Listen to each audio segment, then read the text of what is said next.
I'm running to fight corruption and bring war on corruption in the halls of the Senate. Itong kasalukuyang nagaganap. Ikaw, masaya ka ba sa paglustay ng gobyernong ito ng pera na maya't maya, umulan lamang ng malakas ay binabaha? Naghain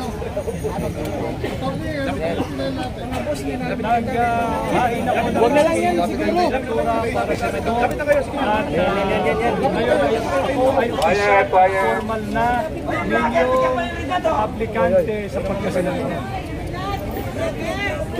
Sir, ano pong napag-usapan niyo po ni former President Duterte po when you asked for his blessing po ba?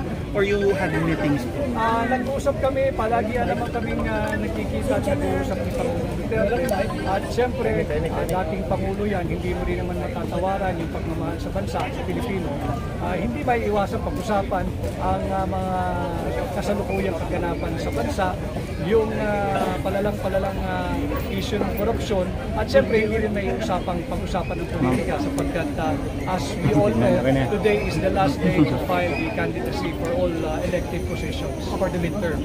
Sir, among the criticisms daw, sir, ay parang sabi niyo po na mag-run kayo under an anti-corruption platform, pero may mga corruption allegations din daw po kay former President Rodrigo Duterte. Paano po yun, sir? Hindi naman si Pangulong Duterte nag-invento ng korupsyon.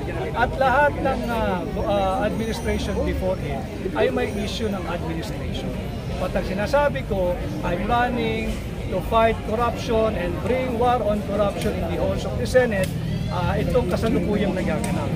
Ikaw, masaya ka ba sa paglustay ng gobyernong ito ng pera na maya't maya, umulan lamang ng malakas ay binabaha? Yun ang aming dala-dala ngayon ditong plataforma at kami iikot sa hakbang ng maiso upang dalhin yung mga totoong issue sa ating mga kababayan. Kinakailangan malaman natin kung anong nakataya dito sa midterm election. Hindi tayo papayag na dapat tahimik lamang sapagkat alam mo ninyo what is at stake for the country in this midterm election. If we will allow them, magpapatuloy lalo with impunity ang korupsyon, at for the immediate term, we might see, God forbid, a transitioning of the form of government from presidential to parliamentary. And for the long term, the real purpose is to keep themselves in power in perpetuity. I do not want that, many Filipinos do not want that, and we will oppose it. Attorney Vic, pwede niyong pakiisa-isa kung ano mga korupsyon nakikita na ngayon sa Marcos administration? Unahin natin yung flood control programs. Hindi natin pwedeng palagpasin yun sapagkat napakalaki ang impact noon sa ekonomiya. Tuwing babaha na lamang, tuwing uulan ng malakas, magdedeklara na walang pasok sa opisina, walang pasok sa eskwela. Just imagine, put numbers into that, kung ilang bilyong piso ang nangyayari at ilang daang bilyong piso din ang kanilang linulustay. For the first 2 years, 500 billion pesos. It's there, naka-record yan sa 2 gaang nakalipas. So yun ang ating sinisingil sa administration ito. At sa lahat naman ng uring manggagawa na walang magawa kundi sa pilitang bawasan sa tuwing sahod, yung inyong contribution sa PhilHealth, hindi rin dapat pakialaman yung 89.9 billion unutilized. It's not an excess fund, it's unutilized funds ng PhilHealth. Bakit nila ginagawa at ginagalaw ang pera ng PhilHealth?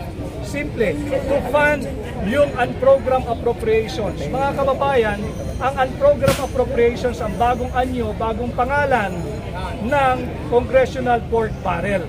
Wag ho tayong pumayag dyan. Sir, are you in speaking terms with the President? For the record lang, sir. No. I have not spoken to the President for quite a while now. How many years would you say, sir? I think 2 years. 2 years. Sir, just last question for me. If you win in the Senate, sir, magagamit niyo po ba yung mga information na nakuha niyo po when you were ES to, investigate? Oh, not only that, but the information that are being suppressed but somehow are managed to get out into the consciousness of the public. That's why in hakbang ng maiso, we demand for transparency, accountability, peace, and security. You cannot have a government and a governance without transparency and without accountability. Ano po take nyo sa liquidation by certification? That should be scrapped.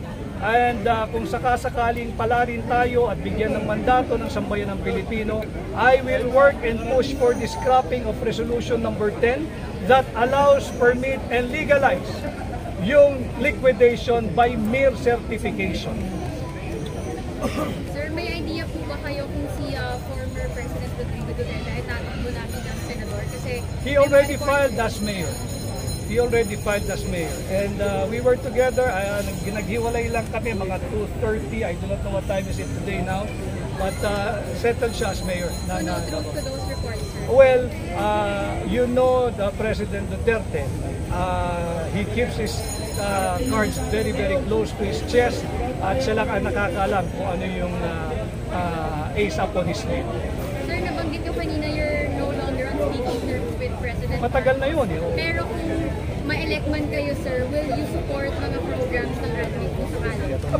Basta't mabuti yung programa ng administration, basta't ito ay hindi papunta sa korupsyon that will lead us to perdition, I will support any administration.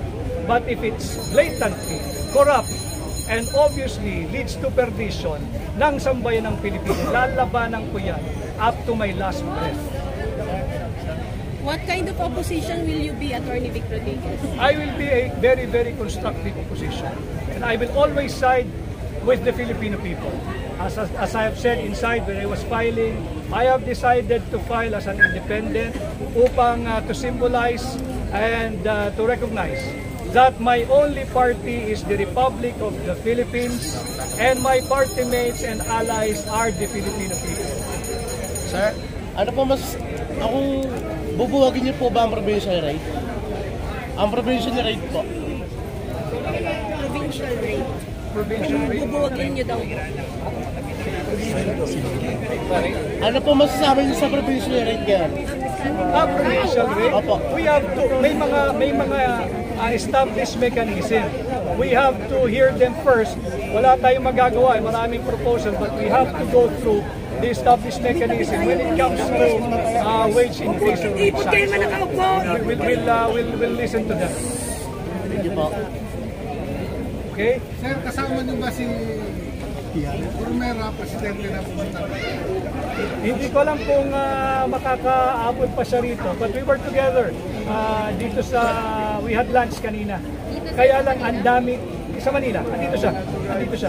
Kasama kami. Hindi niyo po kasama nag-file lang. Naku, ang daming nakapila sa kanya doon sa venue kung saan kami nagkita, yung mga nais siyang makausap at nais magpa-endorso sa PDP. Attorney Vic, will Miss Cathy Bina din Attorney Glenn Chong raise your hands or ano po, kakampanya po kayo? Nasa likod niyo po sila. Oh, it's Cathy Bina, Glenn Chong. Yeah, the fact that they're here and wearing black, I think, malinaw pa sa malinaw na sila ay tutulong at isusulong ang ating kampanya at tayo ikakampanya. Thank you, sir. Thank you po. Napakainit na. Thank you. Thank you, sir.